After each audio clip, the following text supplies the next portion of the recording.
Hello and welcome to another episode of Who's Coming to Dinner, the episode of Casting Views where I invite a guest on to plan their perfect dinner party for me. And I've been wanting to get this guest on for this episode for a while now. So I've got good friend of the show, Leo Allen on. So hi, Leo. Hey. Hopefully I don't disappoint because there's been some people on here that have had some absolutely amazing spreads. Mine might be a little bit, I don't know, it might be a little eclectic, but we'll see. Oh, eclectic's good. Do you know what? This episode, right, is an excuse for me just to get some good recipes, maybe put a recipe book in the future. I keep joking about the Casting Views recipe book sort of coming to bookstores soon. But yeah, I've had you on for a number of episodes, varying things. And now this is a chance just to get to know the real Leo Allen a little bit. But how you been doing anyway? Because it's been a while since you've been on. Doing well. I don't know if how it's been there, but here the summer has been basically hell on earth. Just scorching hot constantly. But it's slowly starting to wane a bit. It's weird because we'll have hurricanes come through the south or whatever, and that fixes the weather for a bit where I am. It cools things off. And, we're slowly getting into fall too.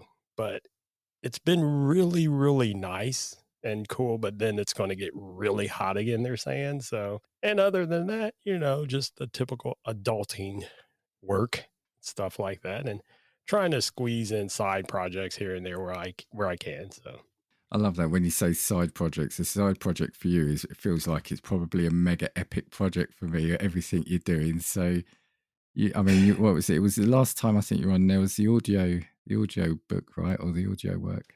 oh yeah, and that's since been released. And that's been out for a while.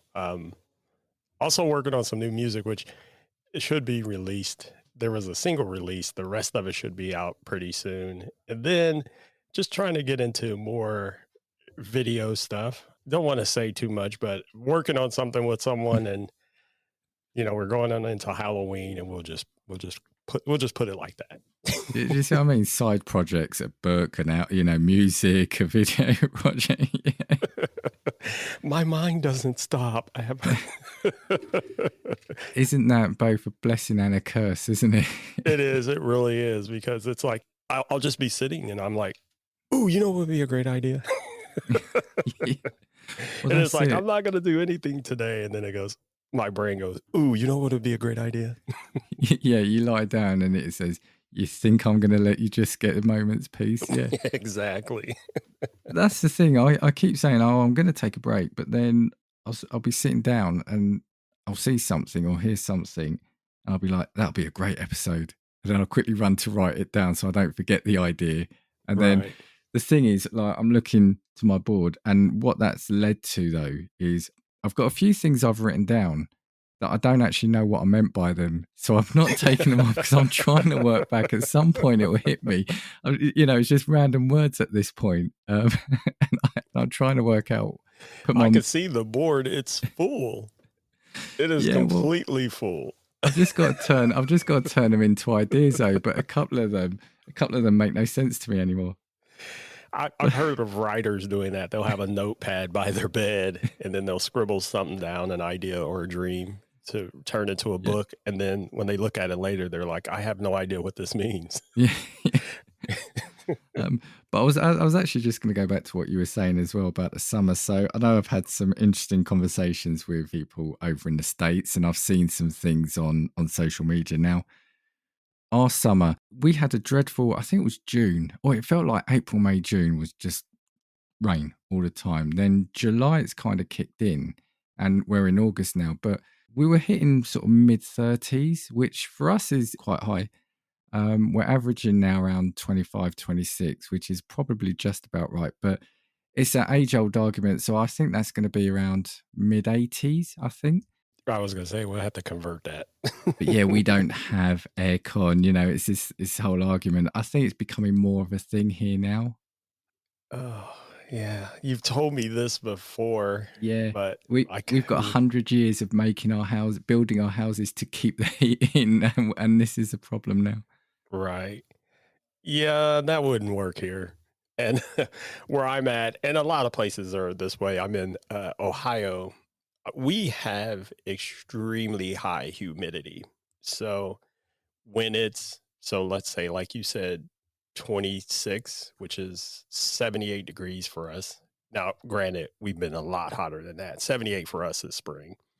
But Yeah. with with the humidity, it can feel like the upper 80s to 90s because it's just so sticky and moist. And so yeah, when we're in that, they always a lot of people joke about it. A lot of comedians talk about how, because the weathermen will say the feels like temperature is.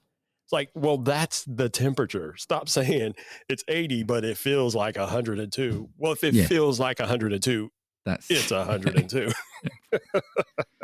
but that's it, the humidity as well. So we had, and we're going to get close to again. So we were getting around the 88, 89. I was just doing a quick conversion. But again, around, it gets to about 10 at night, 11 at night, and we get sort of the 80 to 90% plus humidity as well. And it's that, isn't it? It's that It gets just you. doesn't stop. Relentless and doesn't let go. Now, for us, usually August is the worst part. They call it the dog days of summer. But this year, and actually I think last year was kind of the same. It actually started around June. So it's just been hot Yeah. Yeah. and just hot. Now, the flip side of that, with the humidity here, the good news is we tend to never really have a drought, because some places like California, when it gets really hot, they'll end up with a drought because they don't have the same kind of humidity that we do. So here, when it gets real humid like that, we tend to get thunderstorms because all that moisture. But then that can also lead to a fun thing called tornadoes. So, it's a catch 22 thing. It's like, well, if it gets real hot, then you get some rain. That way you don't have to worry about a drought. But there's also a storm that might try to kill you at the same time. So then there's that. Yeah, I mean, I'm glad that we tend not to get those extremes here. I mean, we'll get strong. No, I think most we've maxed out is, I think, around 78 mile per hour gusts. Not constant wind. Yeah. We'll get flooding from rainfall after a dry period, but yeah, we don't get the real extreme weather that you seem to get. I mean, having said that, we've got a little storm blowing through, so tomorrow is due to be rain all day again and thunderstorms maybe, but straight after that it's back to the sunshine. So so Yeah, it doesn't last long. we don't have any rain coming until maybe Sunday, they said. So I have a vegetable garden. I was just before I got on here with you, I was out there. As soon as I got home from work, I'm better go water the garden because it's dry, Yeah, dry and yeah. hot out there. So Yeah. And kind of moving on to sort of like the subject of this episode. So we were talking beforehand. So we're recording this, so it's quite late evening my time. So it's just gone 11, and I've eaten my dinner a few hours ago. But the problem I have with this episode, it always ends up making me feel really hungry. So I know as soon as we finish this, I'm going to be having a late snack. But for you, it's almost dinner time, and we were talking a bit beforehand. I don't know if any of these foods will feature in yours, but we were talking about good old fish and chips beforehand, pizza, yeah, fish and chips. So, and you said it's not the way I would see fish and chips here, right? right. It's actually so for here, for those who don't know, in the US, chips are what you call crisps. And of course, chips are wait, and then what you call chips are fries, and then what we call chips are crisps. Yeah.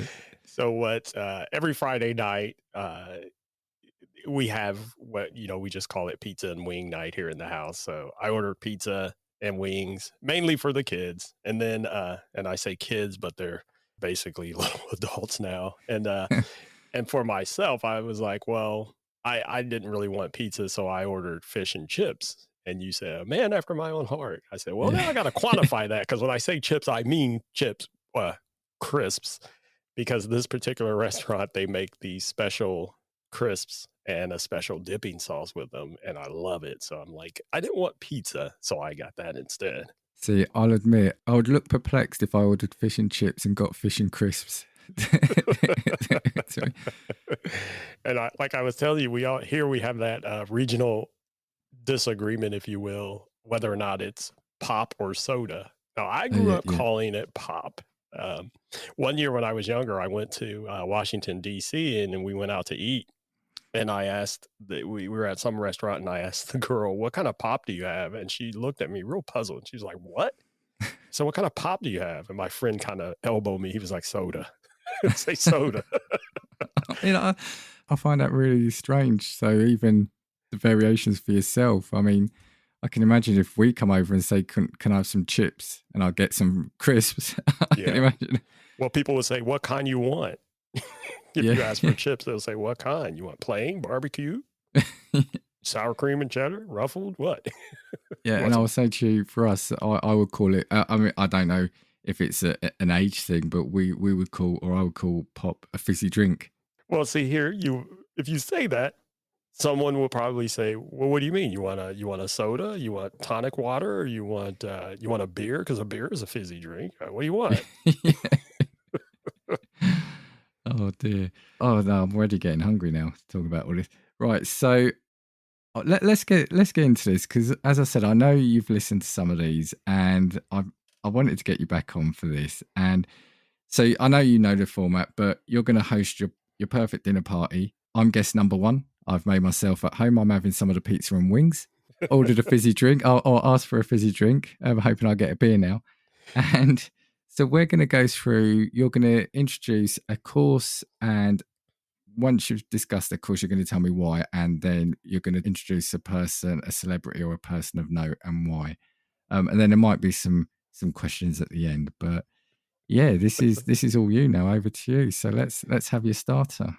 Well, first of all, you got here and the kids already ate all the pizza and wings, but that's okay. That's okay because I knew you were coming and some other people were coming. So I wanted to make something a little different anyway. So I decided to make jalapeno poppers. Have you ever had jalapeno poppers? I think I might have done, but I know of them, and these are amazing. And these are a little special because a lot of times when people serve jalapeno poppers, they'll either serve them with a side of pizza sauce for dipping or the cursed ranch dressing.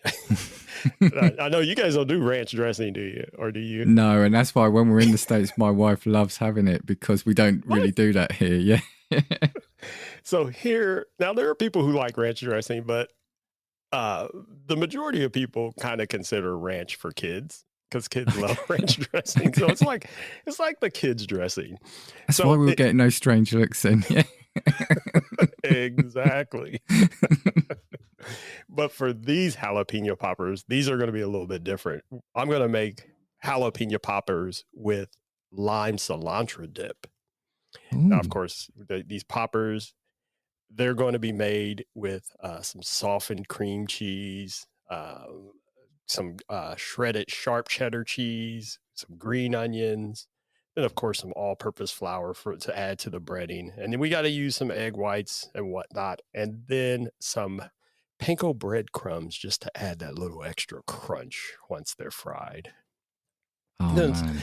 pinch of salt, some pepper. Now they're jalapenos, so they're already spicy, so you don't need a lot of pepper.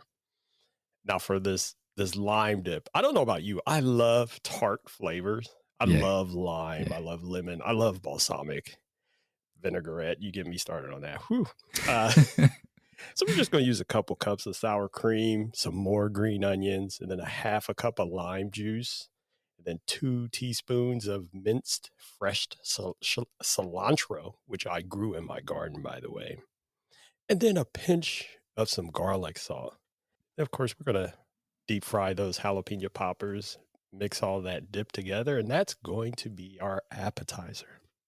That sounds amazing. I mean, I've said on here a couple of times, I do love the finger foods to start with. You know, things you can just Absolutely. sort of pick and graze.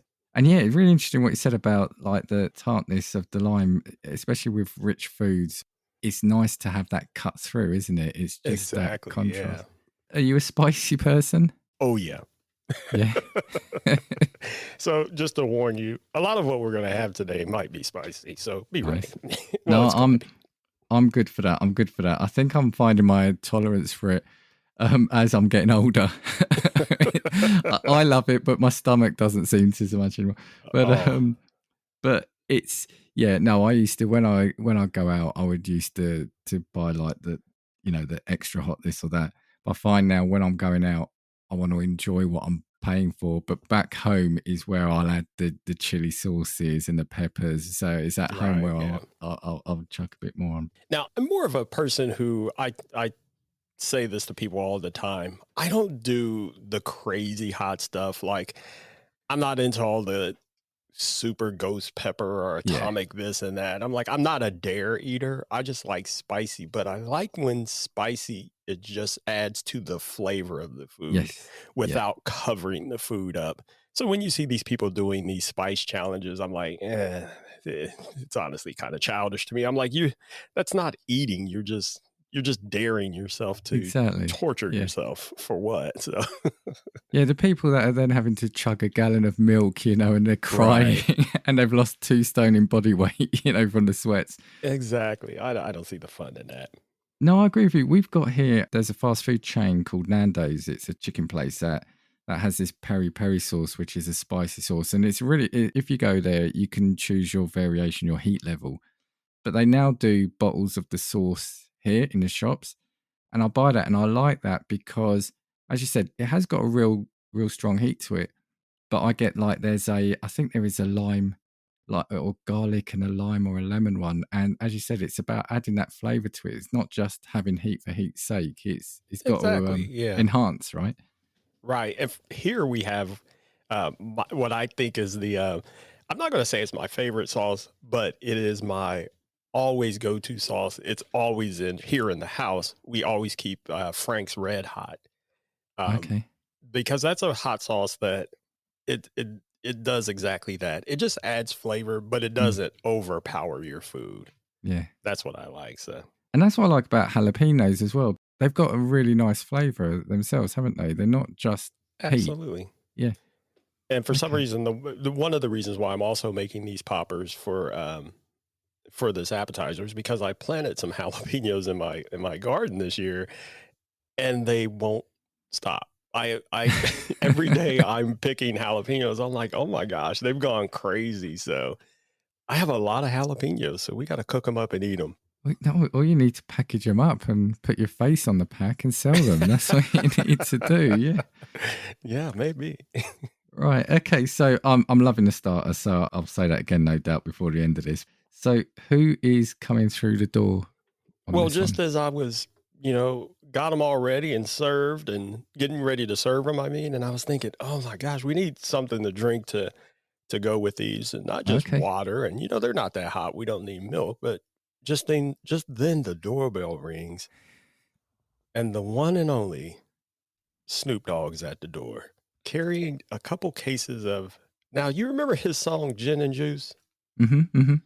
Well, him and Dr. Dre actually produced this drink called Gin and Juice, and it is available now. And it's a fresh gin and juice cocktail.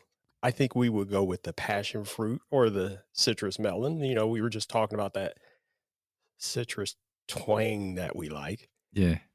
So Snoop comes in and we're going to sit down and have some jalapeno poppers and some gin and juice with Snoop.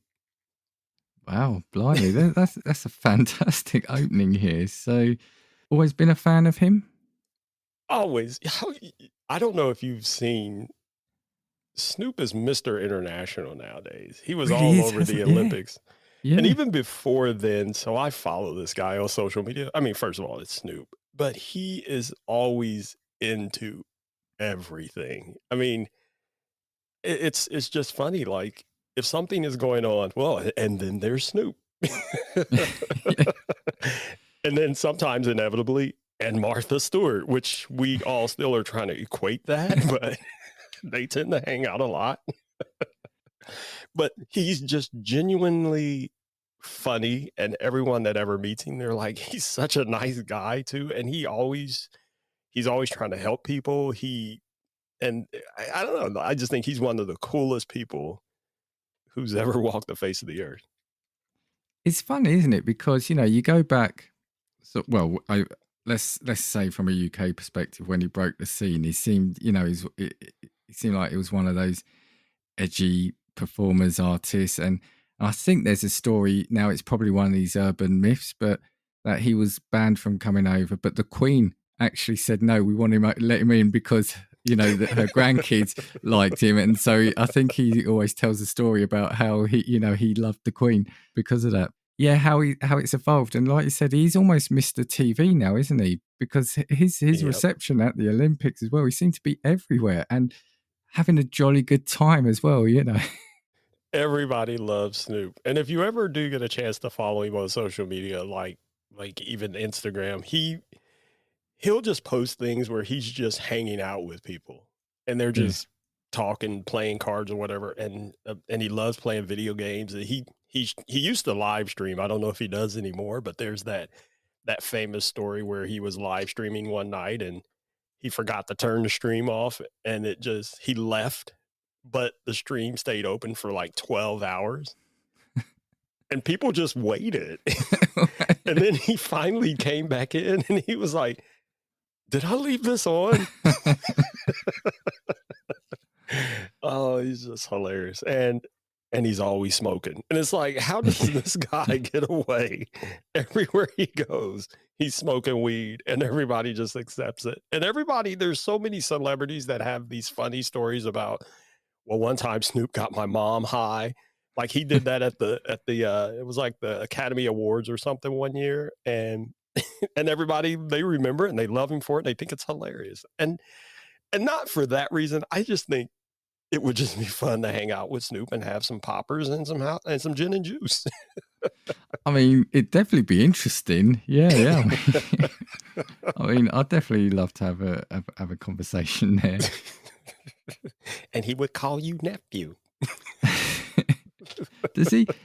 I mean, and this is showing. I mean, my knowledge is definitely lacking here. But is he recording still, or is Oh he yeah, more? yeah, He is. Yeah? constantly. And he shows up on people's records, and you're like, oh, and then Mm. again, and then there's Snoop. Like he's everywhere. A lot of people will joke and say, especially on social media when he posts something goofy and people will be like, Snoop completed the main quest years ago. He's just out here doing side missions now. And that's his life. He's just out doing side missions. Yeah, well, it's funny you say that. There's a YouTuber. I can never remember the correct name, but Speed or I Show Speed, and I remember he started off. He was just doing like these videos, these sort of funny videos, playing the game, and then he ended up playing FIFA soccer game, and now through quirk of fate XYZ, he is now meeting royal families of countries around the world. He's now at these football events, and it's like someone said, yeah, he's just playing side quests now because he's completed the game ages ago, and it's like, yeah, I want to get into that position. Yeah, when do I get to do side quests? Whoever's controlling me, I'm still stuck in a tutorial. It feels like I can't get out of Exactly. Oh my dear. goodness. Okay. So brilliant start there. So jalapeno poppers, and we've got gin and juice served by or accompanied by Snoop Dogg himself. So what are we then moving on to? Now this is where the spice level is going to turn up a little bit. Now here we have a chef. First of all, let me preface this by saying I tend to find myself, and I think a lot of people do, just watching cooking shows. And you end up with your favorite chefs. There is a chef on PBS, public broadcasting of all channels, because there's a lot of people who just don't, I don't know, they just tend to ignore PBS or whatever. PBS is where we see a lot of your shows. Like that's where we Okay. get to see the Great British Cook Off or Bake Off and things like that. Or there's some other, like some of your drama shows that I love to watch, and I can't think of any right now. But anyway, I say all that. There's a chef on there. His name is Kevin Belton, and he has a show. He kind of has two shows. One of them is called Cooking Louisiana, and the other one is New Orleans Cooking. So as you can imagine, this is that Southern Creole style cooking that tends to be, kind of spicy. And that being said, what I would want to jump into, because this is one of my favorite dishes from New Orleans, is some Mardi Gras jambalaya. Oh, yes.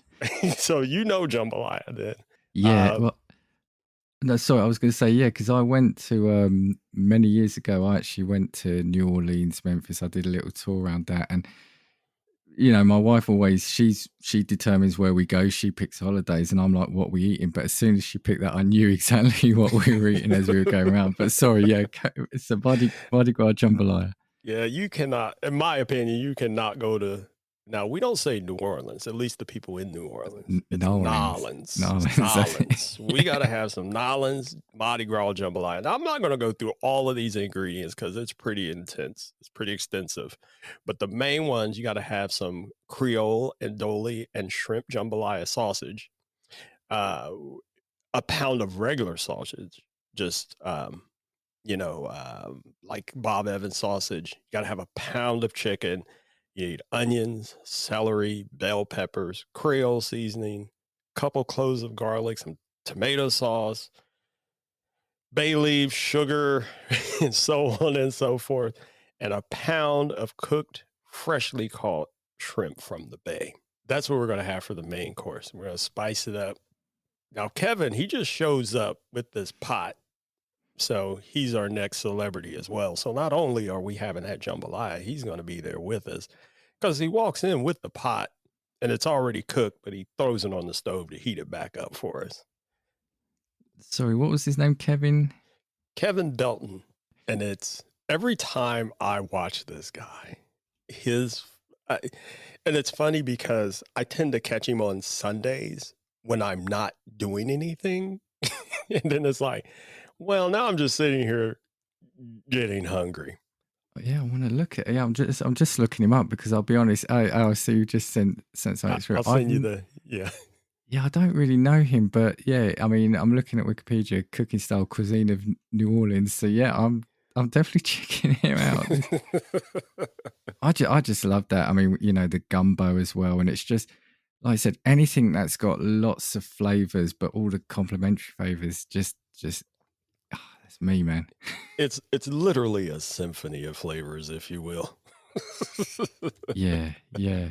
And I'm just gonna have a look. You've sent me the recipe, so I'm gonna have to. Well, yeah, that's not. Well, I was gonna say it's not unreasonable in terms of recipes, but the thing for us will be, and this is why I love coming over to the States, right? Because I just love the food. Even sort of on the high street, you get things that you wouldn't get here. And the thing that's going to undo me here is the shrimp, because when I come over there, you order shrimp, and these things come out, they're massive. Over here, even if you get jumbo prawns, they're probably still smaller than the shrimp over there, and that's the problem. And I often wonder about that because I think it's just the location of where the shrimp are caught is my understanding, and apparently, especially in like the Carolinas and on down into the South, for some reason those shrimp tend to be bigger. And Yeah, I think it's just, it's like any other creature, it just depends on environment, I think. yeah, it's because it's incredible. Because I was in Seattle earlier this year, and we stopped in a food court because we were out, and that was the only thing around. And I always think of food courts, what you're going to get. But we went to the place, and you could have fish and chips, but these were the chips I would expect, and or shrimp and chips. And I thought, well, do you know what? Go for shrimp and chips. I was expecting it to be like our prawns. These things came out. Oh my god! I've never had that. They were just so good. They were huge and they were Right. so tasty. But yeah, I mean, look at that. Like it says, sausage, chicken, onion, the Creole seasoning, garlic. Now, Seattle and Washington, anyway, I mean, they're up there on that part of the coast, kind of going on north. And that's basically, that's a fishing area. So that's probably why Yeah, they yeah. get the nice juicy ones. They probably get them from Alaska somewhere too. So Yes, yeah. But yeah, his recipe. I'm just looking. His recipes are intentionally simple with a goal of making cooking non-intimidating for people how to prepare it. See, I love that. I mean, I need to see if we can get any of his shows. But you said something interesting. So, do you watch a lot of? Did you say cooking shows? yeah, it's just, I don't know why. Well, I know why. I mean, we're human. I mean, we got to eat. And then Yeah, I we love to personally, eat. I've always loved to cook anyway. And I tend to go, I could cook just the basic stuff, but I love to try something new. I'm always looking for something new. So I watch a lot of those shows to hopefully get some good ideas. So I was going to ask actually later. So do you do a lot of the cooking in your house? It's 50-50. Yeah. So, yeah. And then sometimes it's, like I keep calling them my kids. They're teenagers, and two of them are actually adults now. And so a lot of times they'll cook for themselves. My youngest son, who's 15 now, he loves to try to cook new things. Mm. And one evening he cooked this glazed salmon, and it was absolutely phenomenal. And I told him, I was like, well, you kind of just made a mistake, because now you're going to be cooking meals. And even my wife said, she was like, I'm just going to make a list and you're going to start cooking stuff. And he's like, sure. And he loves it too. He'll get online, and he just likes to, the kids, kids don't really watch TV anymore, right? Yeah, yeah, They only yeah. watch YouTube, and he loves to watch people cooking on YouTube, and he'll find these good recipes. And he's not one of those people that just finds any slop. He likes to look for the really intricate and tasty stuff, like that salmon he made. It was incredible. I was like, wow. It had some, I don't even know what it was, but he had some crust on it, and then this glaze that he made, it was kinda sweet and then kinda tangy at the same time, and he just kinda drizzled it on. I'm like, "I feel like we're at a fancy restaurant." And it was amazing for a That's 15-year-old. amazing, especially yeah, I was gonna say at that age to do that. I mean, it's the thing with me was, I mean, in my house now, my wife mainly does the cooking, but I think that's partly because she doesn't like me making a mess because I'll be the one that probably uses all the utensils just for a small dish. That's a problem. Oh, that's so funny that you say that, because I'm the opposite of you. See, I worked for years in restaurants, and I developed that clean as you go habit. So that's Yeah, what I do all right. the time while I'm Yeah, cooking. yeah. And then my wife, on the other hand, she's like you. She always says, it's fun. You're supposed to have fun in the kitchen. I'm like, but you're just destroying the kitchen. But we have this deal. Whenever she cooks, I just clean up after her, because I'm like, this is, but again, she makes amazing meals, but it's just that mess level. I'm like, oh my gosh, you could just clean this up as you go. Yeah, and that's the thing. Going back to your son, I think there is something about cooking, isn't there? About taking all these individual ingredients and Hmm. something therapeutic, almost, isn't it? About putting it Yes. together in the dish and then serving it up, and especially as hopefully you see the enjoyment on people's face when they're eating it as well. So there's something maybe that triggers in the psyche there, isn't it? I think it is. And he's one of those uh, kids that, sometimes we think he may be ADHD, but, we've never really, but, and so something like that focuses him. And I think that's something that helps him.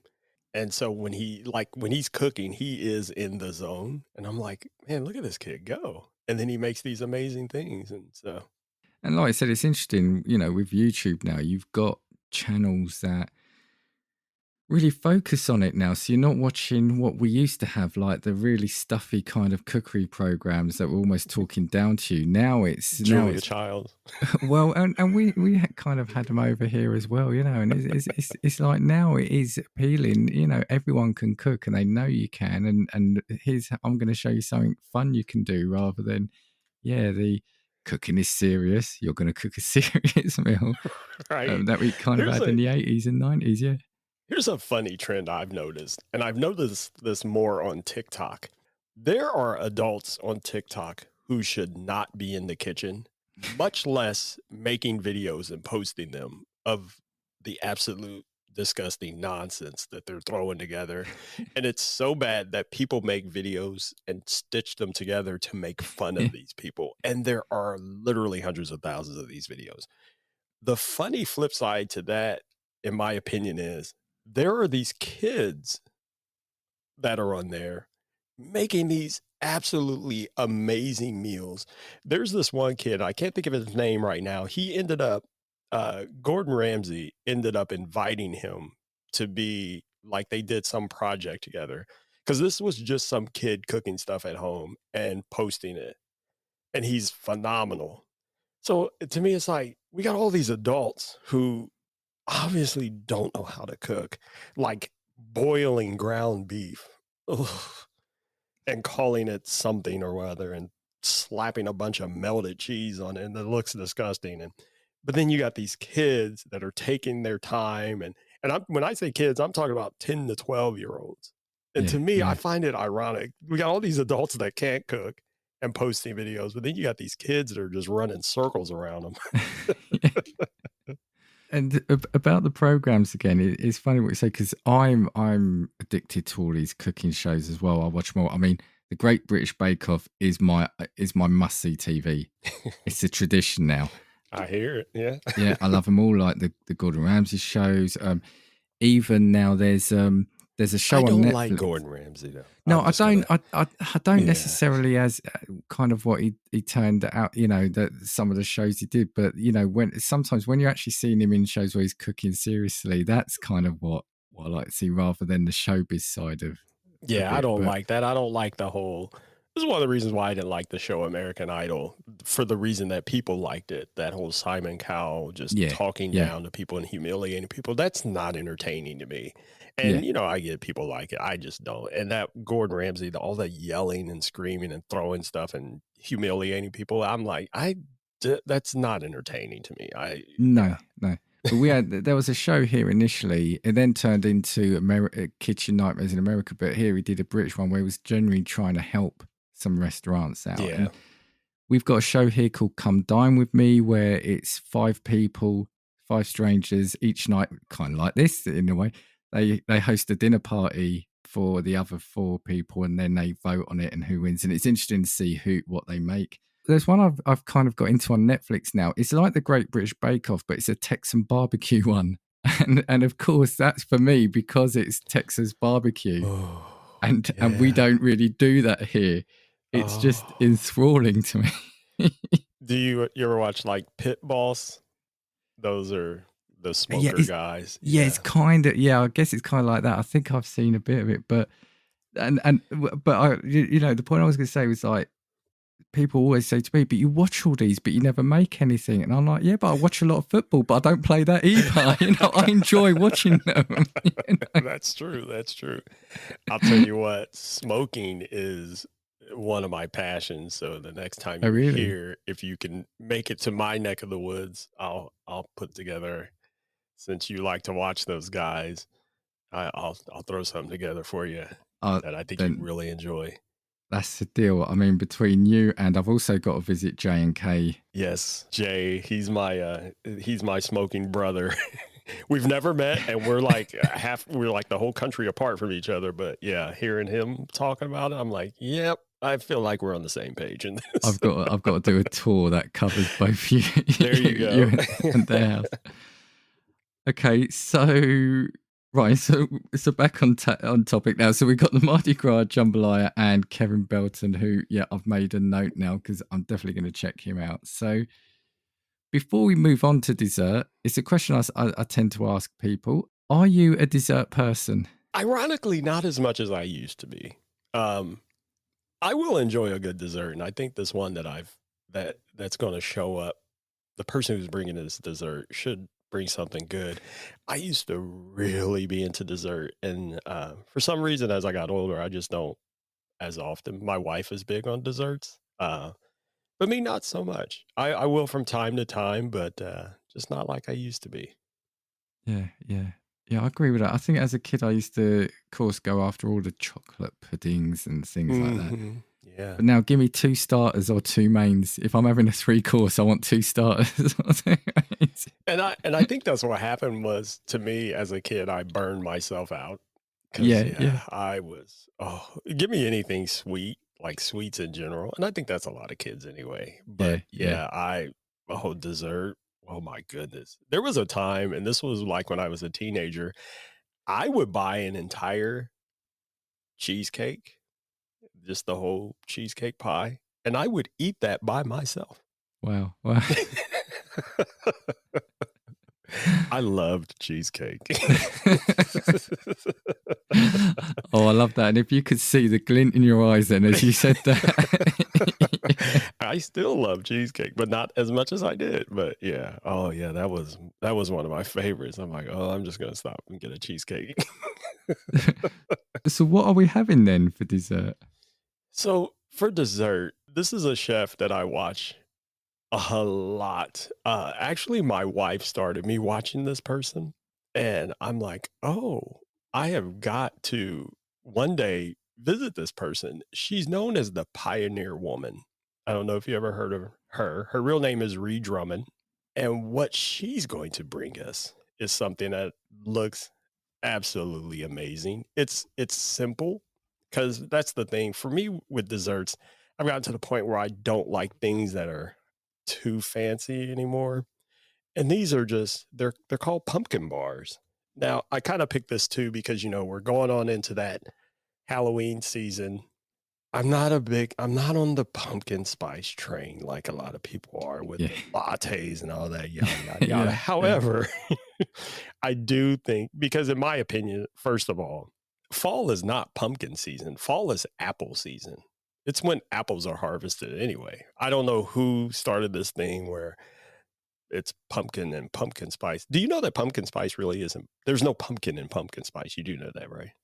Do you know, I don't tend to have anything of it, but no, but it probably makes sense that it wouldn't have it, right? Well, and then that's like the misnomer because it's a Yeah. spice for pumpkin, but people call it Right. pumpkin spice and they think they're eating something that's pumpkin flavored and it's not. It has nothing I to would do have with assumed it was pumpkin. Yeah, I No, would it's have not. assumed it was pumpkin flavored. Yeah, pumpkin and cinnamon or something, which I don't know why you'd put those two together, but yeah.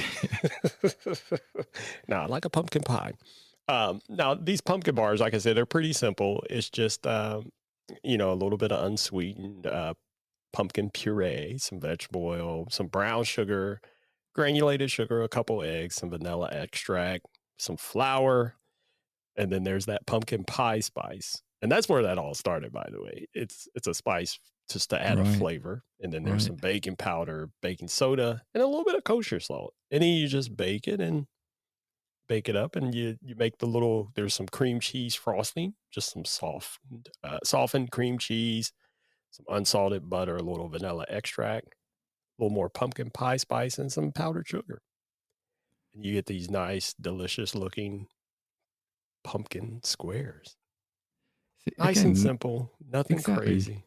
Yeah, I think a nice, yeah, like I said, nothing too stodgy or too heavy. Right, exactly. Now, if you Yeah, want, we'll throw a little side of vanilla ice cream with it because I think that would go good. that A would little go ice really cream on the well. side. Yeah, Yeah. yeah, yeah. I'm not an ice cream person, but I do like a little bit. If I'm having, say, a rich cake or a pudding, I think a nice bit of vanilla ice cream. And again, Mhm. people say vanilla, but I think that's just perfect. You don't want that to be then too flat, over the top as well. It's got to complement. I'm a vanilla ice cream fan. It's always been my favorite, and I like just simple vanilla ice cream.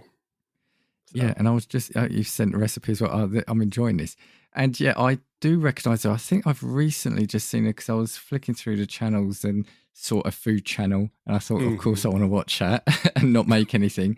Yeah, I saw her for the first time. So yeah, she's on the TV here. Yeah, they She's look. amazing because she she's just like an average she's not pretentious or anything. Yeah, She's just yeah, this person and the show she does just took off. And it's funny because every once in a while they'll show episodes where things went wrong. Like there yeah, was one time she almost burned her house down and they're all there because her kids work with her. I say kids, but they're adults and they tend to work with the crew. And she actually lives on a ranch, a working ranch, and her husband and they have yeah, ranch hands and whatnot, and they'll go out work. So the way that show originally started was she would always talk about, well, the guys are out there working, so today I'm going to cook this for them when they get back, and it's just evolved from there. And it's a really nice little show, and she puts together some absolutely amazing looking food. yeah. It's funny now you're saying that because she reminds me of and I can't remember her name now, but there was another. was another lady who was cooking. She's been around for a while though, and again, she was cooking in her house.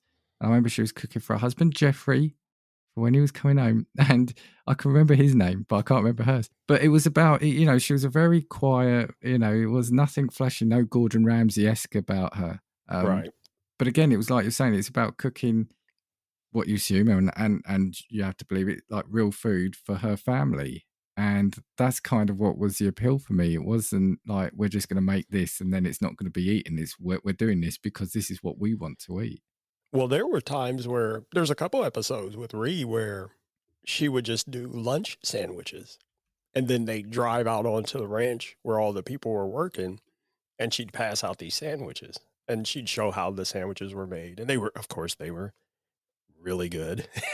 Well, they Yeah, looked really good, and she'd go out and so yeah, that was part of the appeal of her show is that she comes across as, yeah, this is just this everyday person cooking for her family. yeah. Oh, that's it. I remember now. It's the barefoot Contessa, I think, is the person Oh, I remember I the was barefoot speaking about. Yeah, Contessa. I yeah. think she's isn't she still around? I used to watch her all the time too. I Yeah. believe so, yeah. But again, I remember it was like you said, it was a perfect antidote to all those over the top chefs at the time that, because the Yeah. chefs were like the next they were the rock stars of British TV at one point, because every program had to have one of these celebrity chefs on. Right, right. But I'm still reading back about this pumpkin spice. So let's go back to that. So it's basically they could have called it anything. They didn't. They just because pumpkin spice sounds. Obviously, they do it around Halloween. So you know, it should just be spiced coffee. It feels like. Well, the thing is pumpkin spice has always been around. I think what happened was, don't quote me on this because I don't have any facts or figures in front of me. But one year, Starbucks decided to make a pumpkin spice latte, and then that's all you needed, because they were uber popular. They are the, whatever, everybody clamoring for Starbucks. I don't drink Starbucks coffee, by the way. First of all, I don't believe in paying. I love coffee. I'm a bit of a coffee addict, but I will not pay, overpay for average Yeah, coffee. And that's all yeah, Starbucks is. It's average coffee with a bunch of flavors dumped in it. And that's fine. I know people, my wife, she hates, some people love the smell of Starbucks. I don't like the smell. And she's like, I finally figured it out. It smells like burnt coffee. And it does. And I know people who have worked at Starbucks and have said, yeah, they do. They purposely burn their beans because they try to make it seem like they're using richer beans than they are. And right. that's why it smells that way. But anyway, and I think that's what happened was one year, Starbucks made a pumpkin spice latte, and the next thing you know, there we go. It just takes off, and everybody started to pumpkin spice everything because other companies wanted to jump on the bandwagon and make the money that Starbucks is making. So now we have this pumpkin spice everything, pumpkin spice Oreo cookies, pumpkin spice. There's a lot of jokes too that go along with it. But that's the thing. It becomes a thing, and it's like before that, it was salted caramel. Now, salted caramel, as far as I'm aware, has kind of always been a thing. But all of a sudden, it was salted caramel this, salted caramel that, salted Mhm. caramel this, and it just became all of a sudden. It was like that would sell because it was like I've got to have it because that's the new thing. And it's just, yeah, it's just like I said, It it's just it's a became a great fad. marketing. Yeah, Yep. yeah, Yep. And so I just had to pull up what is actually in pumpkin spice. Like I said, it's not new. It wasn't new. Pumpkin spice has been used in pumpkin pies for as long as pumpkin pies have existed. And what it really is, it's cinnamon, ginger, nutmeg, allspice, and cloves. There okay, is no okay, pumpkin yeah, in pumpkin spice. yeah, yeah, But for some reason, well, people associate it with that now, especially, and there are already commercials here and chatter about, it's pumpkin spice season. And I'm like, oh, here we go.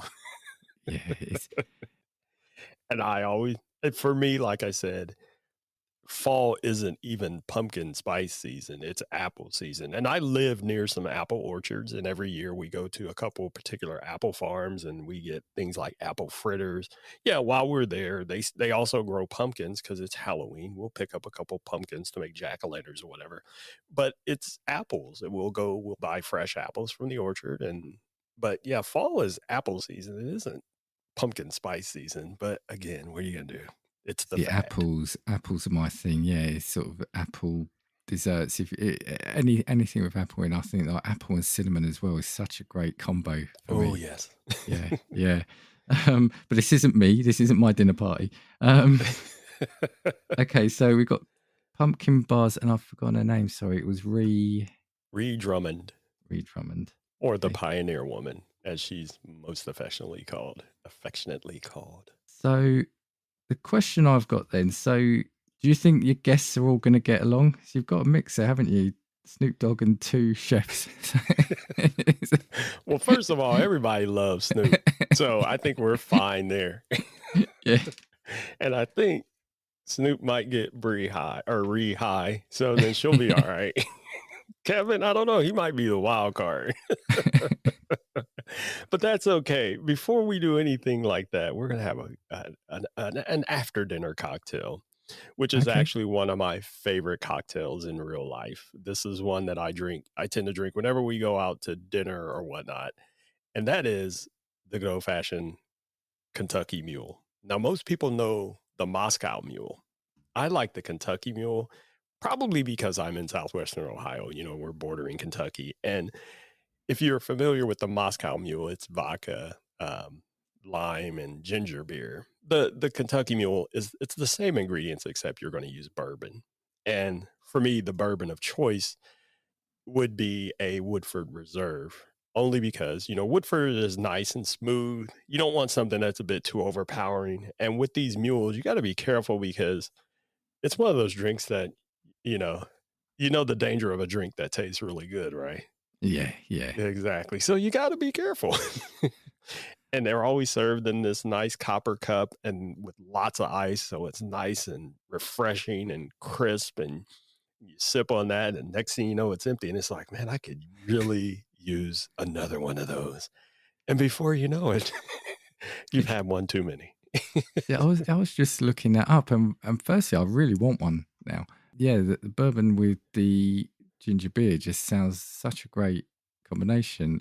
Yeah, so is that the tradition then to serve it in these little copper I cups have a then? couple of these cups too because I'll make Kentucky Mules at home as well. So yeah, it's just bourbon, lime juice, lime wheel. Some people like to put mint in it, but I don't care for that, like a mint leaf. That's not my thing. But Mm. I heard an interesting thing about ginger beer too, because I often wondered. I, I was talking to a friend once, and he said, "Have you ever tried ginger beer by itself?" And I said, "Yes, I did that once accidentally. It is absolutely disgusting. Have you ever drank ginger beer?" On its own, probably not. No. Yeah, but try it one day. You've made it. You've really sold it on me, though. You got to do it out because I did it out of curiosity. I was like, well, I love it in these drinks, but I will tell you, it is absolutely atrocious. And so I was like, why do they make this other than cocktails? Well, we have this on the History Channel.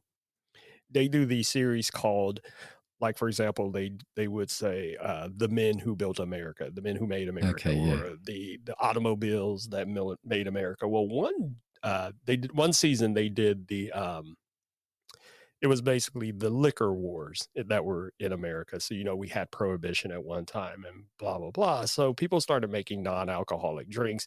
Well, then once prohibition was lifted, they were still trying to make new things. There was a time when vodka wasn't in America and then it was brought here by Smirnoff himself.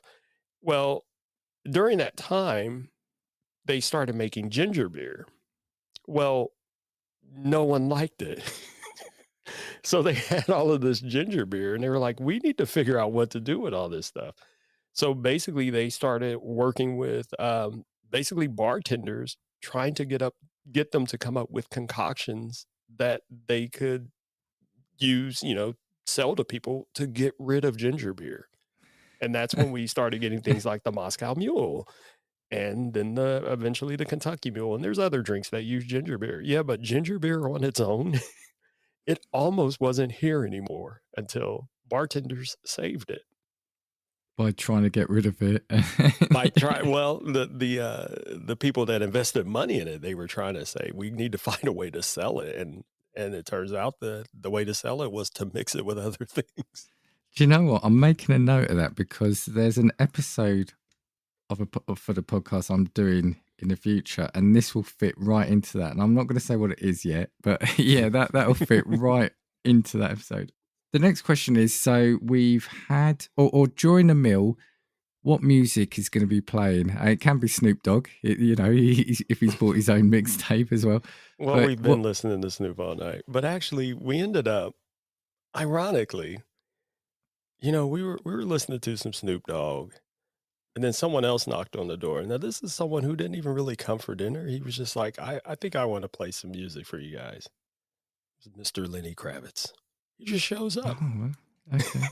So now we're sitting around eating, listening to some Lenny Kravitz, And then we finish our meal. We have some Kentucky Mules, but then Snoop said he really has to go. He got to get back to the West Coast. But we really don't want the party to end yet. So we all get on his private jet and we fly out with Snoop. And it's ironic that you mentioned Seattle, because before we go to California, we decide to make a quick detour and head up to Washington, the hometown of one of my favorite duos, Odessa, because they're doing a live show. Now, I'm not sure if you're familiar with these guys, but they make some nice electronic music, and I really dig them. And so we end up in Washington jamming out with Kevin, Ree, Snoop, Lenny, just hanging out. I'm really glad I turned up to your house tonight. I'll tell you what, because I didn't bargain for this. And we're all a little buzzed, of course, but that's what it's all about. I was just looking at the Odessa. I mean, I can't listen to it at the moment, but I'm loving the art style. I'm loving the imagery. So I'm definitely gonna give this a listen. And I'm also a sucker for like a box set, and I'm just looking at the A Moment Apart Deluxe box set on the website, and I just want it. I don't even know what it sounds like. But just one that you should have got, and I actually pre-ordered this when it came out, is the Last Goodbye. Oh, look at that! Yeah. Okay. And I, of course, I ordered it. I ordered it on vinyl because yeah, you got to have vinyl, and they sent these nice, colorful. Yeah, look at that. Oh, I do love my vinyl. Yeah, that screams Odessa, the colors. So yeah, it's really intriguing artwork. Like, yeah, I've got that The Last Goodbye on screen now.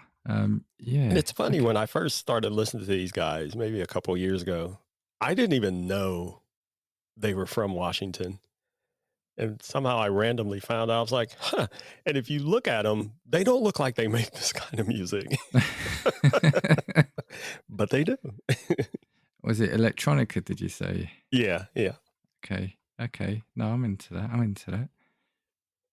Okay. Well, I was going to ask you, actually, where would you take us out? And I kind of meant like locally for a meal if you went out, but you've taken us all the way to Washington. So. Well, it was because of Snoop. He had to get back to the West Coast. And then he said we can keep the jet because once we get to the concert and it's winding down, he leaves and then his pilot brings us back. And I guess you got to crash for the night before you fly back out home. Always. I think I always say that to my American guests is, yeah, you've got me staying over the night. So one more question then. If after the meal, before we've flown to Washington, what film are you going to make us watch? If there's a film that says, if you want to get to know me, Leo, a little bit better, or what makes me tick, we're going to watch this film. Oh, that's a tough one, because it might be a horror movie. That's fine. Well, I don't know if Ree would like horror. Ooh, you know what? Let's not do horror, since we're having a good time and we're kind of laughing it up anyway, just being goofy. We're gonna watch a classic with Mr. Kurt Russell. We're gonna watch Big Trouble in Little China. What a film! That is a classic. That is a classic. Yeah. Just to keep it light and fun. I absolutely love that movie to this day. I will rewatch it anytime. And so we're going to watch it again tonight. it's a film that doesn't seem to air that much these days, but the people that love it absolutely love it. It's one of those films, isn't it? I loved it from the first day I saw it when it first came out, and then, yeah, there was a run, it seemed like for quite a few years once it came to television. It felt Mm, like it was always on, like, mm. "Oh my gosh, they're showing it again," and of course, I would stop and watch it. But I own a copy of it too, so I'll watch it, just randomly. It is yeah, it's a classic. Excellent, excellent. So are you a bit of a horror fan then? Oh, yeah. Yeah? So, just to, let a little bit of something out of the bag that we were talking about on the top of the show, the video project I'm working on Mm. is we're trying to work on a horror short, and we'll see Okay. how it works out. Yeah. Okay. Okay. You don't need to say anymore. You don't need to say anymore. But okay. Well, look. Well, I've got to get the flight back to the UK soon. You've left me in Washington now, so it's a bit of a further. It's a bit of a further No, no, trip. no, we flew back to Cincinnati, so you can fly out of CVG and, you'll be fine in the I think morning. after what you fed me, I don't think I want to fly back. I think.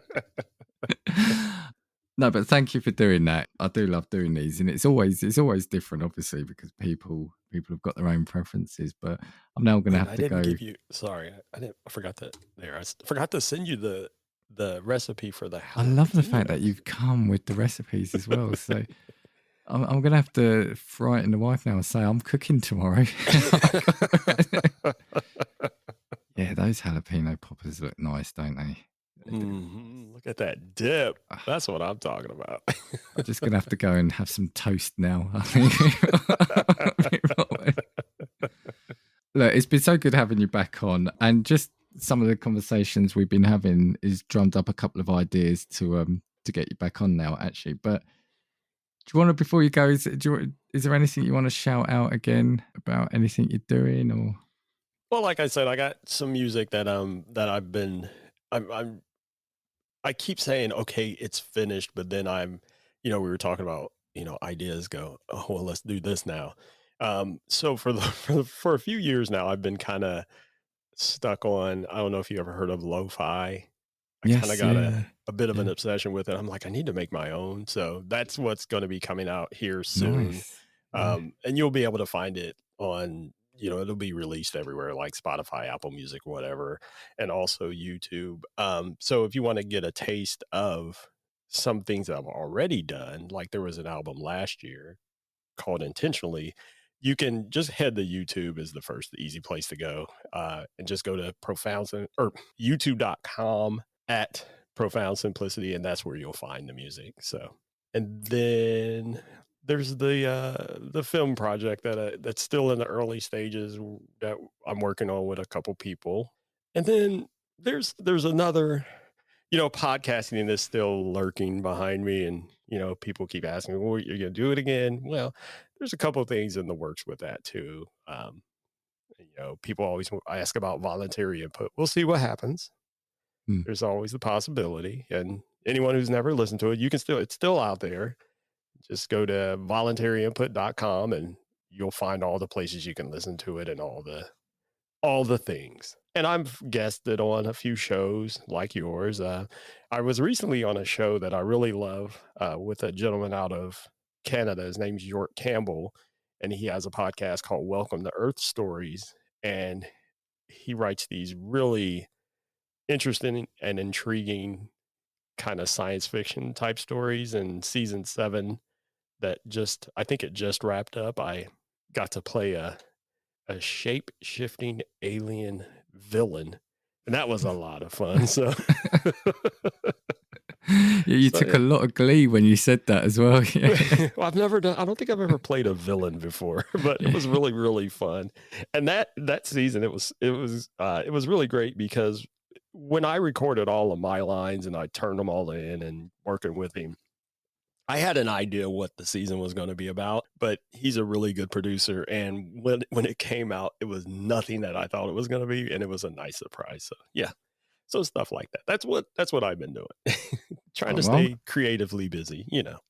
yeah. Well, you always are. So I'm going to chuck all the links into the show notes. But yeah, it's going to be fascinating the next time you're on, everything that you'll have done before then, you know, these little quote side projects to quote you. So yeah, so awesome. Thank you for coming on. Thank you for having me. It's always a good time. It's always fun speaking with you.